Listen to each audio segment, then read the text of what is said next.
in this room have fought so that we would have control and freedom over our own bodies, that freedom's been ripped away, but the fight to restore it starts in the people's house.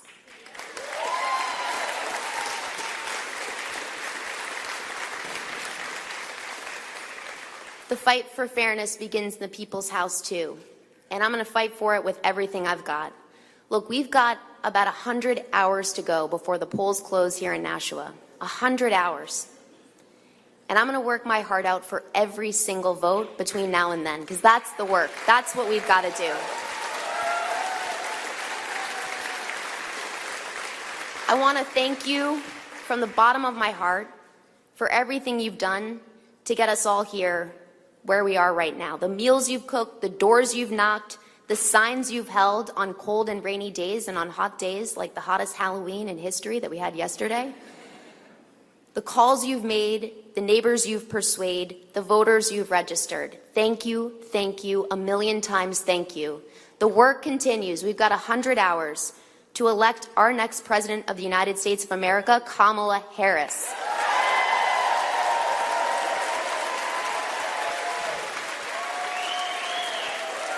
When she wins, we win. We've got 100 hours to elect our next governor, Joyce Craig.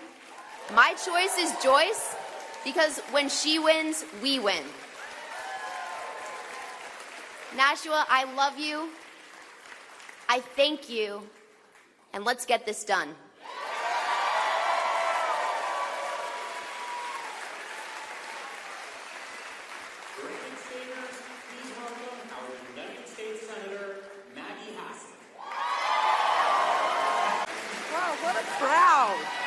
Hey guys, hello Nashua. Hello Nashua. How you doing, New Hampshire? Look, thank you so much, everyone, for being here today as we welcome President Clinton back to New Hampshire. You know, it was Granite Staters who first made President Clinton the comeback kid, and together I know that we will make sure that freedom makes a comeback on Tuesday when we defeat Donald Trump and elect Kamala Harris as the next President of the United States. Because, folks, we are the live free or die state, where we know that we are strongest when we stand together, and we know that freedom belongs to everyone. I also want to thank Senator Shaheen, Governor John Lynch, and Congresswoman Annie Kuster for their powerful remarks earlier this evening. Thank you for a lifetime of public service and for always having Granite Staters' backs. And boy, is it a pleasure to be on the campaign trail here and across the state with Joyce Craig, who will work to lower costs and will lead the New Hampshire way as our next governor.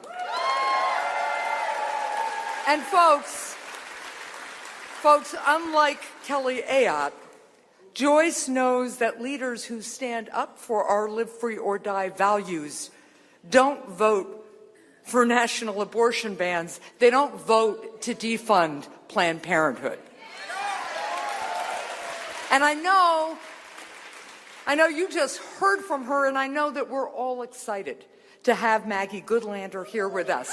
She has what it takes to lead, and I know that she's going to make New Hampshire proud in the United States Congress. And now, let's talk a little bit about the presidential race, shall we? For 8 years, Donald Trump has consumed our politics and divided our country. But that can end on Tuesday. The time has come for us to turn the page, and that starts with electing Kamala Harris as the next President of the United States. Kamala Harris is running a campaign that embodies our live free or die values. Just compare her rallies to Trump's, and it's clear that we need Kamala Harris in the White House. Instead of a president who spends his time raging about how he's allegedly been wronged in the past, we need a president who thinks day in and day out about how she will do right by the American people.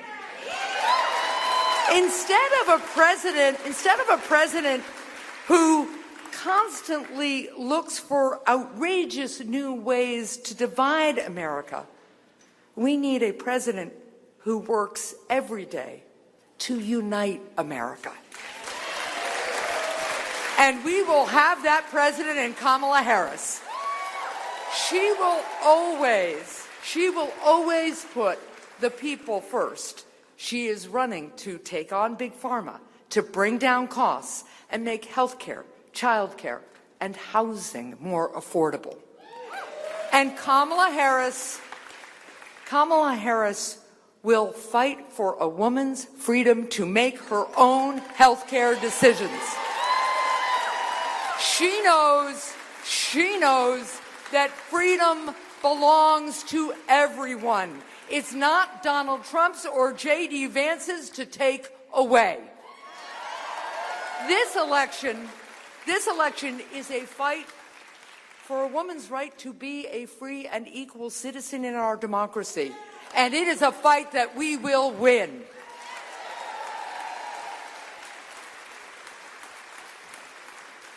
And one more thing.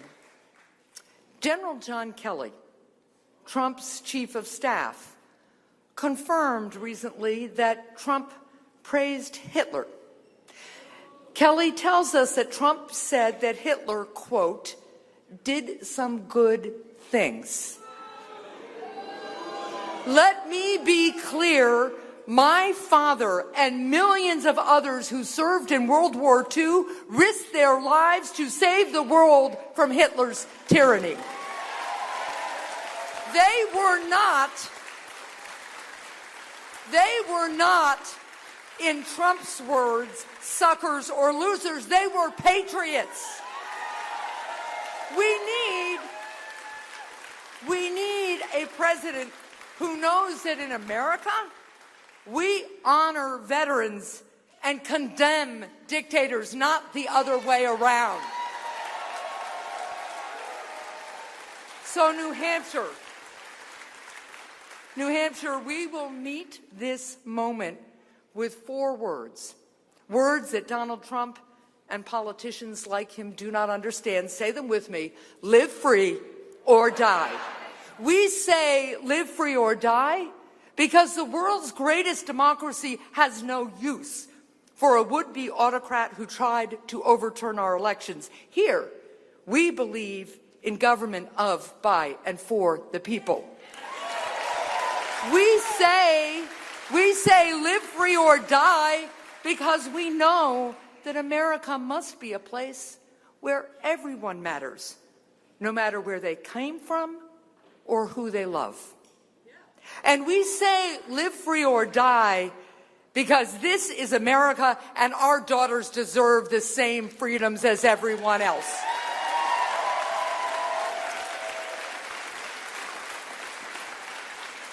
So, New Hampshire, Nashua, on Tuesday, I know that the live free or die majority of Granite Staters will leave Donald Trump behind us and elect Kamala Harris, Joyce Craig, and Democrats up and down the ballot.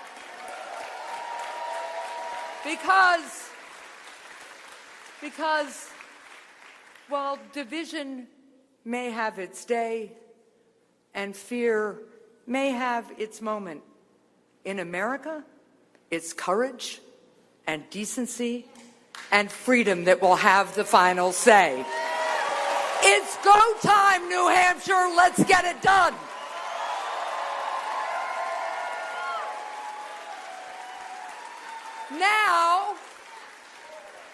Now, it's my honor to introduce the person you've all been waiting here to see, someone who has always believed in the power of working together and the promise of America, our former President of the United States, Bill Clinton.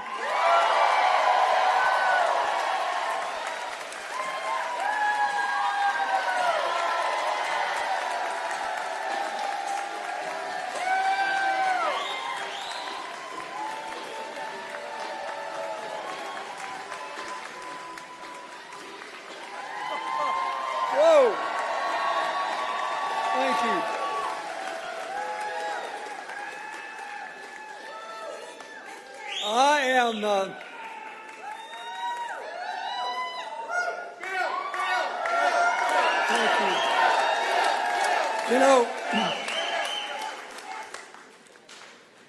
it's nice to be in a place where the guys are not afraid to vote for a woman.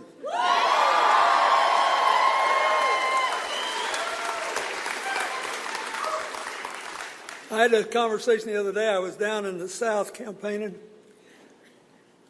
and this guy looked at me. He said, "Are you really for Kamala Harris?" I said, "Oh, yeah." He said, "Why?" And I told him. And I said, "Let me ask you something. How many families, homes, and small businesses do you know personally have been saved by women?" I said, "Anybody can put up with all of us can certainly be President of the United States."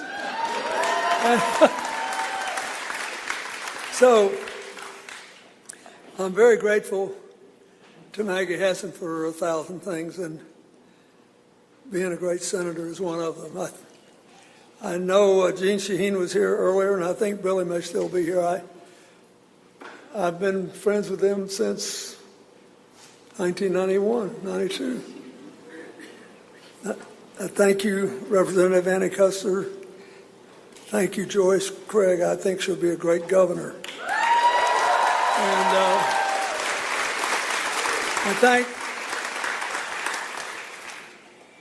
I thank John Lynch, who held that job and did a great job and was a great friend to Hillary and me, and so was Susan Lynch, and I'm glad, I think she's still here tonight. And I was so proud listening to Maggie Goodlander speak, because I've known her a long time, and Jake Sullivan, our national security advisor, and her spouse was an enormous help to Hillary and an enormous reassurance to me when we were going through a lot of serious security challenges. And I thought then, and I think now, he is extraordinary, but she is something, and a better politician than he is. You know, I have so many longtime friends here, and I just, as a sentimental journey, I'll confess, I stopped at Dunkin' on the way in. And when I ran for president, we had this epidemic of sort of a flu infection all across New England. And it manifested itself by the buildup of fluid on the lungs. And a lot of people, you'd fall asleep for an hour, and an hour later you'd get up and have to get rid of the fluid. And it was horrible. And if you're out here running for election and you know you got to hit it for 12 hours a day, it's almost impossible.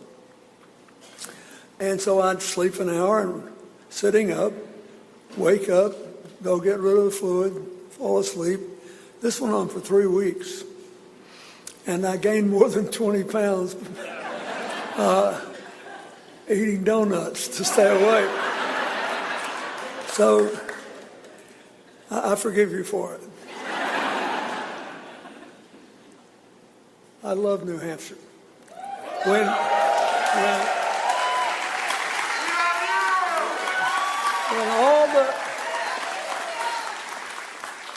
When all the pundits said I was toast, 600 people from my native state took out an ad in the Manchester Union Leader and put their telephones on it. This is back when cell phones weighed 5 pounds, and they said, "Call us collect. Don't get rid of our governor." 150 people drove up here from Arkansas, including people, and some of them are friends of you, some of you, to the present day. And one guy who was raised in a Republican family and was a computer salesman and had 3 children to support walked into his boss and said, "I see what they're doing to my friend, and I'm going to New Hampshire. I hope you won't fire me." and I need the job, but I've talked to my wife and our kids, and they all want me to go.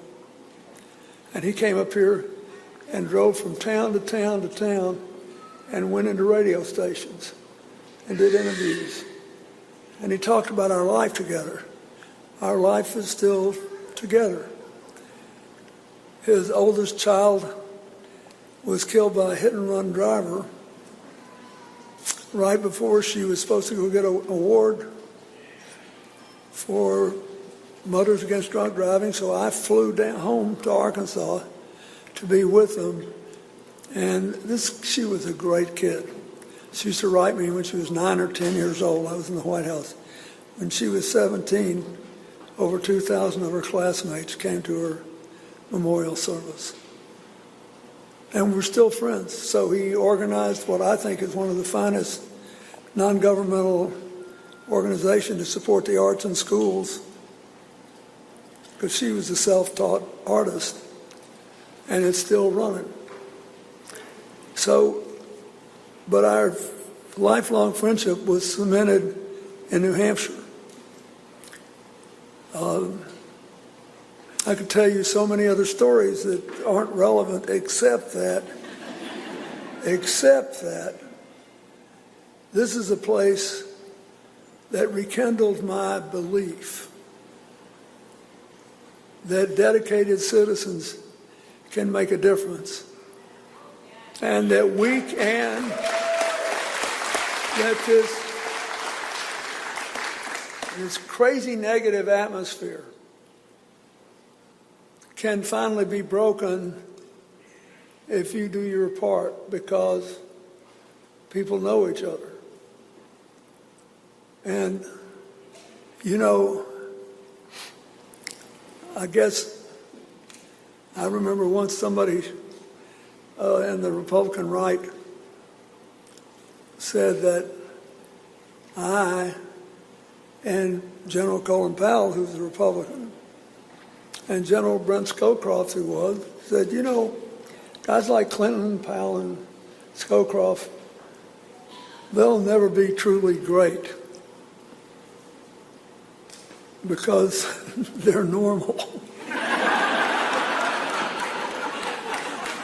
I mean, basically said, you know, it's a real weakness to be normal. You have to be willing to break people. And so this guy, reporter, asked me what I thought. I said, look, I like normal. I grew up in an alcoholic home. I spent my entire childhood trying to get into the real world. I'm here now, and I like it. I think I'll hang around a while. And so that's what I want you to think about. I've been doing this a long time. I'm not running for anything. Heck, I'm almost as old as Donald Trump. And the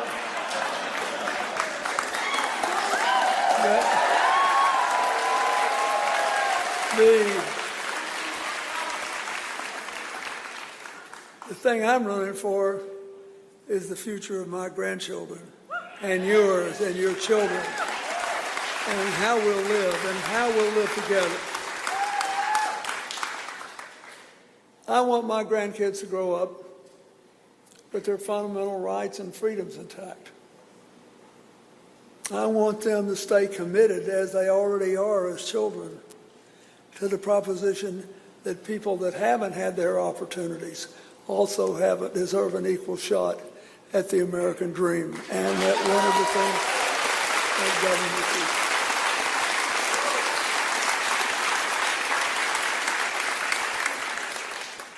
I want them to believe that we can do this together, not by agreeing on everything, but by agreeing to treat each other with decency and honor and listen and try to find a way to work together. That's the America Kamala Harris and Tim Walz are committed to build. And look, I'm pretty well qualified to have an opinion here. not only because I had the job for 8 years and it worked out pretty well for you,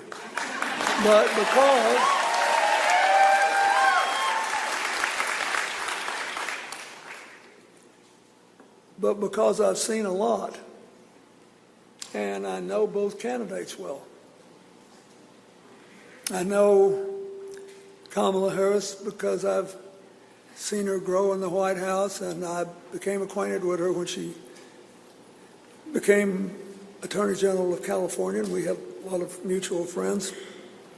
And Hillary's known her for 30 years. And I've watched her. Nobody is born knowing how to be president.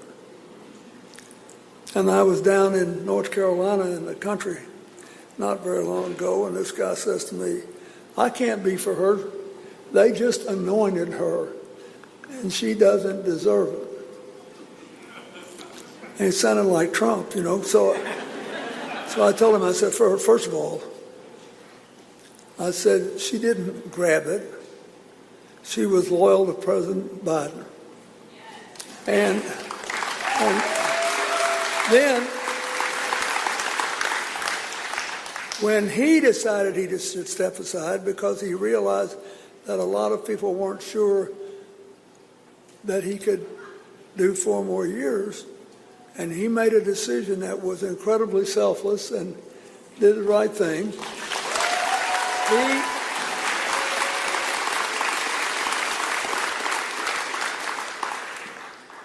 She decided to run, and it was too late to have a primary. But that wasn't his decision, her decision. She had nothing to do with it. So anyway, this guy said, I just don't believe that. And finally, I said, well, sir, you're not the one to be making this argument, because she is far better qualified to be president than Donald Trump was in 2016. And the thing, Maya Angelou, who was a great friend of mine, once said famously that when people tell you who they are, you should believe them. Most things people say in these campaigns, they actually mean. We get a reputation for being people that, are hiding things here, there, and yonder. That's normally not true. Most people say what they mean and try to do what they say they're going to do if they win. And Donald Trump is closing this campaign just like he started it, airing personal grievances and these bizarre conspiracy theories.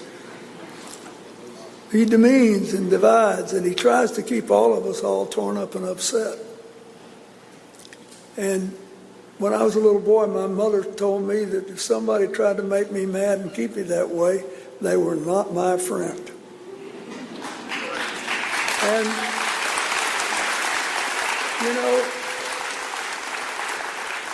it's not like he has any proposals that would actually solve these problems. And it's really, he's smart, because actual solutions and us getting along with our neighbors would be very bad for his brand. Isn't that right? His brand is, you are getting screwed every day by them. They are taking advantage of you. Be for me, don't ask questions, and I'll make you dominant. We will control everything, whatever it is. And I thought, wow. Even when I hear it now, I think he is really good at this. Look, we all said we wanted an orderly border, a lawful border. We saw it. Our law since 1961 has been that if someone has a genuine fear for their safety or the safety of their family, they can come here as refugees if they're properly vetted, but they can't jump the line to become a citizen before others who have applied. It's a perfectly sensible law, except it was built, in effect, for a country with far fewer people running around across the national borders. And we now have the largest number of people on every continent crossing borders because of all kinds of troubles that we've had since World War II. So we have a system built for 400,000 people, and if 1.2 million show up, there's not a person in this audience, I don't care how well organized you are, who could take the resources that we've given to handle 400,000 people and properly vet over 1 million of them. So the White House offers a deal to the Republicans in the Senate to reduce how many people we take in by the month whenever it gets above a certain number, as long as they have a decent, not luxurious, a decent place to live along the border so we don't divide children and parents. And we then vet them. And it seemed almost too good to be true. There they were, the Senate Republicans working with the White House. The system was going to work the way it was supposed to be until what? He said, no. You can't do that. We can't solve this problem. I have to have people who hate immigrants and are scared to death and are torn up and upset. If I start solving problems, it'll destroy our brand. How will we get people to keep hating each other over this issue? I mean, you're laughing, but you know I'm telling you just exactly as it is. We didn't hire him to solve the problem.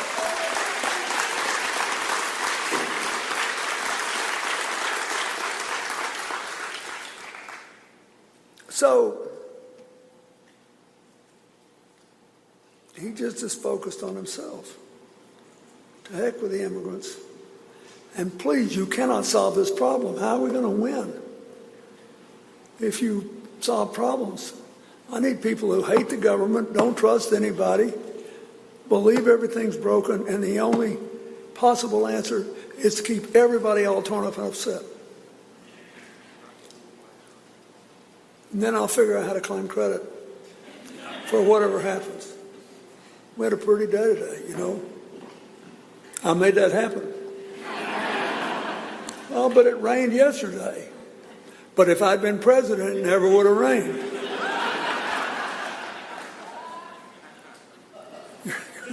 You're laughing, but you've seen it, right? And then if he's not bragging about himself, he's bashing someone else. I never saw a guy who had a hard time saying something nice about anybody unless they had declared absolute obedience to him first. And so I may be wrong, but I think most Americans, a majority, are sick and tired of this us versus them juvenile behavior from the president. And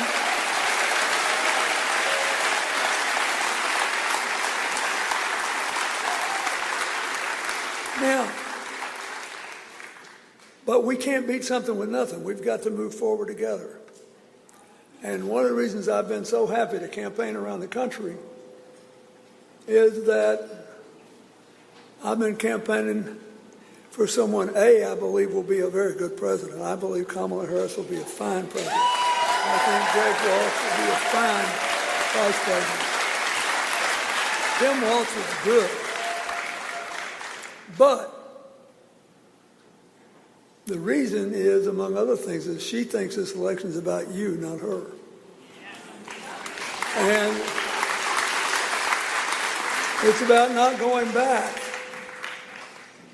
It's about addition and multiplication, not subtraction and division. She thinks it's okay if we turn back the clock an hour in a couple of days to get daylight savings, but not if we turn the clock back 50 years on Tuesday. And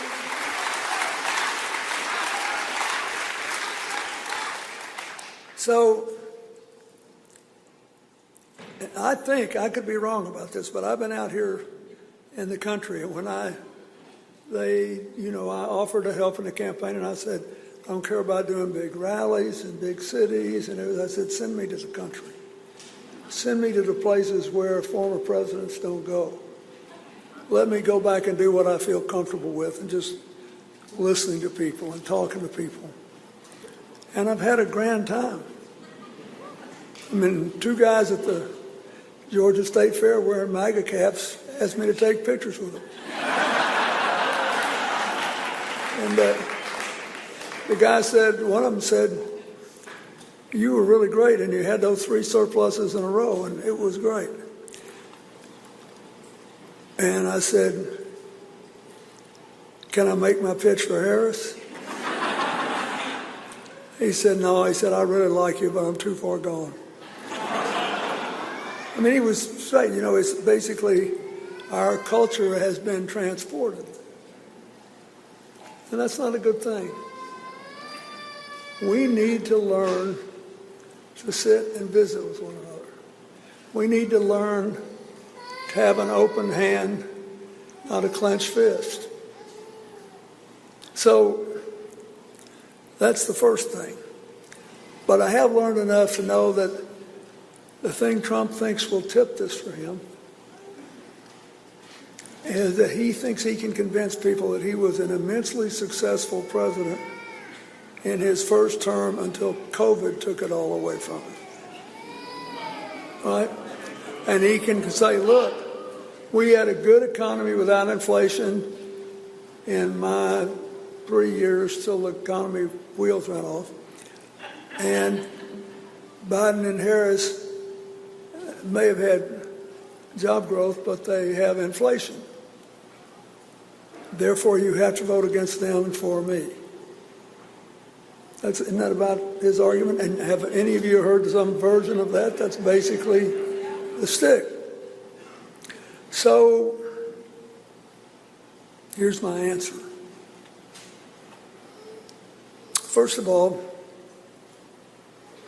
Trump really just inherited the last 2 years of Obama's. And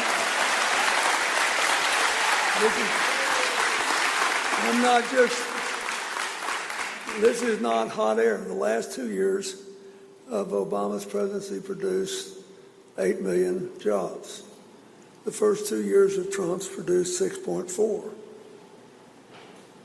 If you take the last 3 years and then the first 3 years, the difference is greater. And the Democrats failed. We're better at creating jobs than they are because trickle-down economics doesn't work. And so why do we have inflation? Because COVID broke the supply chains, right? And suppose the city government in Nashua passed a law that the best way to save energy and cut costs is for everybody to have a small scooter. And you had, within 3 months, every citizen had to have a scooter. And suppose you could only find 500 scooters in the next 3 months. But the demand's up here, the supply's here. What's going to happen to the price? It's going to go up. That's all that's happened. In other words, no breathing human being could have stopped inflation because we wanted things again when we started coming out of COVID, and they weren't there. And the roots weren't there, and a lot of the business had closed, all kinds of stuff happened. Well, what did Joe Biden and Kamala Harris and their supporters in Congress do? Like Donald Trump, Joe Biden promised us an infrastructure bill. Unlike Donald Trump, he gave us one. 1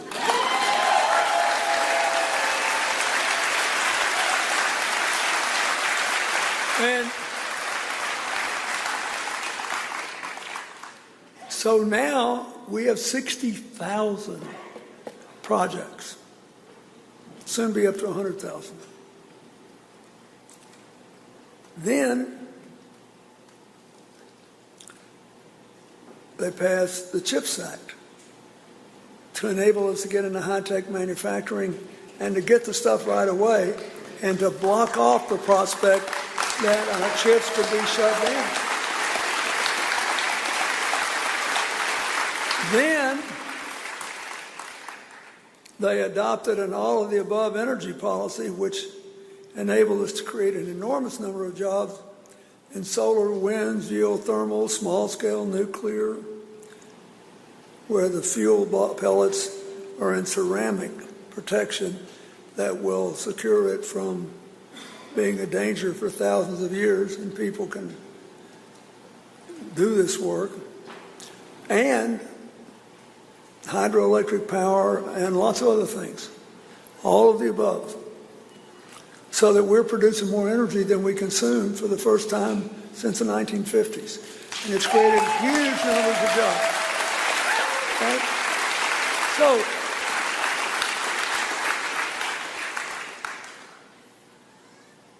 Trump says, well, if I'd been president, that never would have happened. That inflation. Just take my word for it. But what's his energy policy?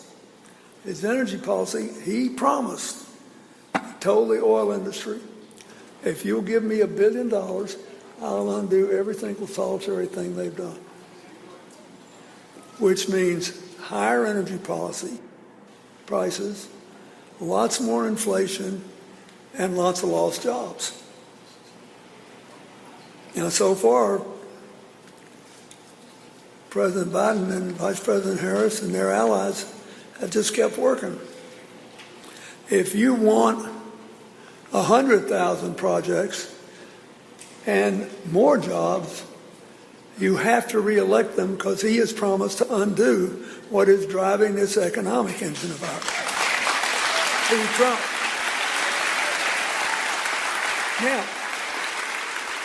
I mean, the Federal Reserve, with its Republican chairman, has cut interest rates. And you will certainly soon start to feel that. And lower loan rates for many things. Because we've done the right thing here. Clearly, the answer is not to go back to a 30-year-old energy policy that will increase inflation, cost jobs, and take money right out of your pocket. This is a big deal. Then finally, Trump proposes this humongous tax cut for really rich people that don't need it. So we have this anomalous situation where his program costs $7.5 trillion. Harris's program costs $3.5 trillion, less than half, but her program helps more than twice as many people as his does. So you can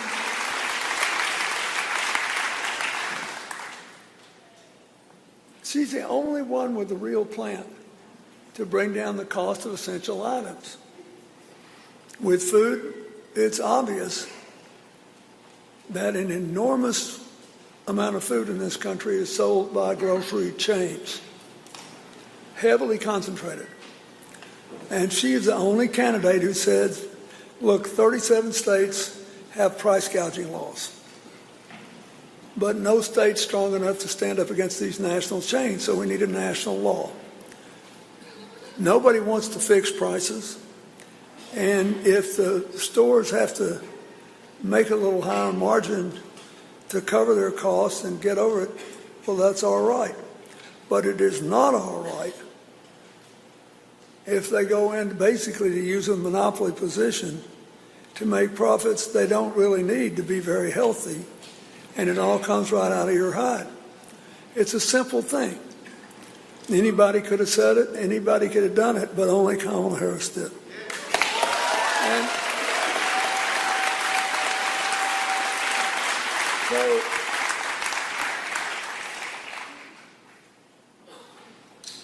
one of the things that really bothers me is what Trump wants to do, because his programs will bring more inflation and higher costs. The Economist magazine, quite conservative publication, wrote an unbelievable editorial last week. And they didn't claim to agree with Harris about everything, but they said, you know, Trump is much more likely to bring back inflation and to destabilize the economy, to massively increase the debt. She is a much better bet. And they said if we had a vote, we'd vote for her.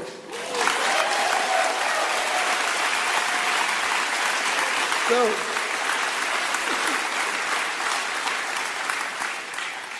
this idea of putting 20% tariff on everything is like a tax. If we had a temporary tariff to give us time, say, to build the chips, we're going to substitute foreign chips with our chips. And that's legitimate because we need them all right now, and we don't need to believe that a foreign country could basically refuse to give us the chips we need to function and coerce us. That's fine. But we're not about to overnight produce every single solitary thing we buy. So this idea of putting a 20% tariff on everything is basically just a way of saying we'll have to raise the price, I think, an average of 16% on all these products. And it will cost the average working family $4,000 a year. So all these tax benefits he's been promising won't amount to a hill of beans compared to the $4,000 you're going to have to pay out of your pocket because of this. Now, why am I telling you this? Because this race is really close. Because nobody ever explains this stuff. And I want you to tell all your neighbors. I want you to call any friends you've got in Pennsylvania, Michigan, Wisconsin, or any other swing state. This is a big deal. Every person you get to turn out, every person you can turn around, it will matter. And there is a reason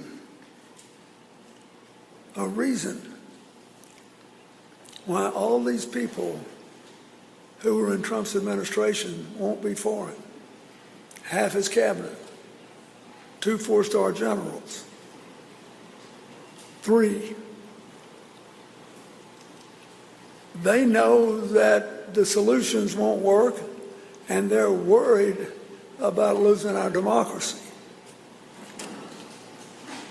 We got a lot of big challenges,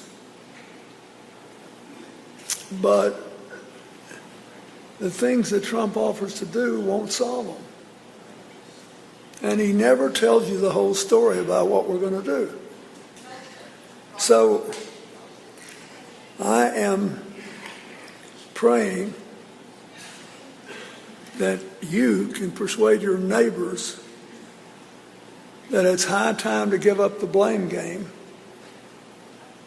and time to get on the same train. It's just,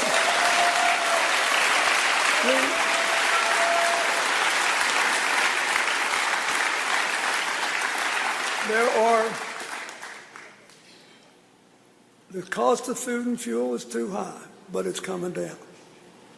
We can fix that. But if you give up your liberties, it may not be fixable. Not for a long time.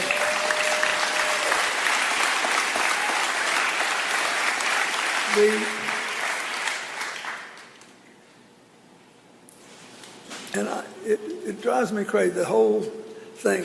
Name me one problem a hateful social media post ever solved. Name me one angry falsehood that better educated a child. Name me one selfish, arrogant boast that ever created a new job. These rants about your enemies, they don't do anything to build a country. And I'm really worried about this country. I mean, look what Donald Trump said about Liz Cheney last night. You would think that Trump could be generous. After all, he caused her to lose her career in Congress. I mean, how much is enough? She stood up for what she believed in, and he did everything he could to beat her, and he beat her. Her family was legendary in Wyoming and very conservative, but they defied the Holy One.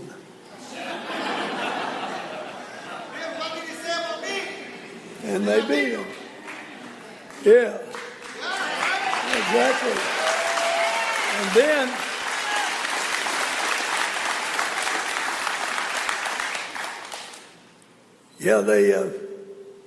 they really celebrated Puerto Rico in there the other night. I mean, but the point I'm trying to make, and you just made it. You know, it's crazy. We need you, by the way. We need you.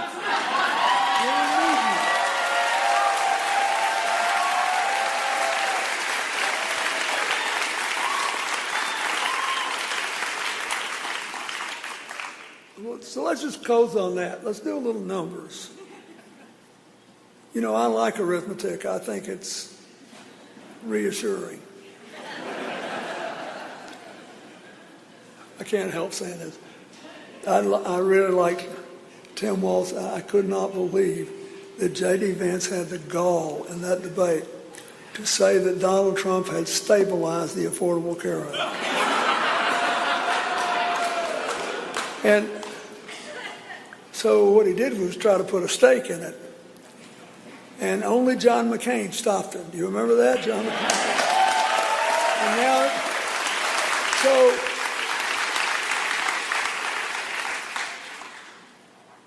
so John McCain stopped him, and what happened? You know, I've been opposed by a lot of people who said a lot of mean things about me. And I still did business with them. One day, the Senate Majority Leader, Trent Lott from Mississippi, called me a spoiled brat on the Sunday talk shows. And all the young people that worked for me were furious. And I said, well, call him. It's 2 o'clock in the afternoon, Sunday night. He said, did you call to chew me out? I said, yeah, but not for what you think. He said, what do you mean? I said, I know what happened to you, Trent. You worked hard all week. You didn't feel good. You didn't want to go on one of those talk shows. And your staff told you had to do it so you get good press. You woke up with a headache, didn't feel good. They baited you with me, and you took the bait.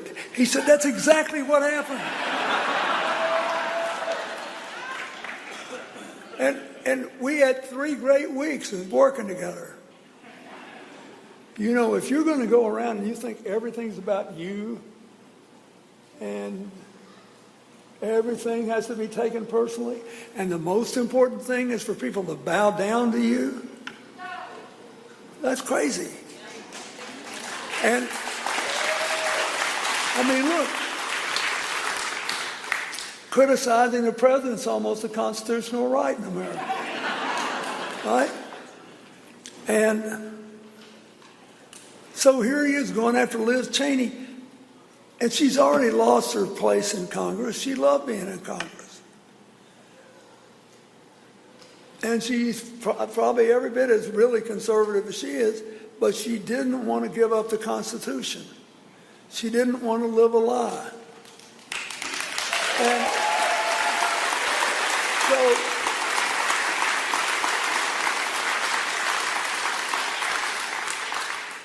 and neither did her father, who has, been defense secretary, and then, of course, vice president.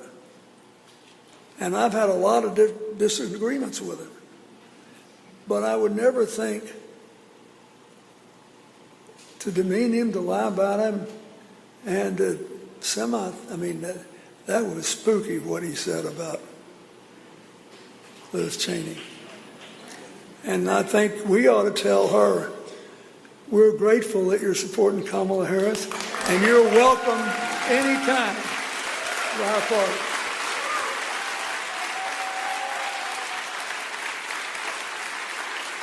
So, you need to go. You got my vote. And we need to keep going, but remember, there's a majority out there who want a better way. There's a majority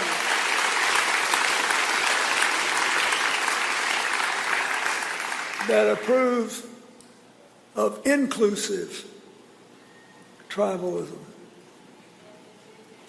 not divisive tribalism. And everything that you want for America is on the ballot. So,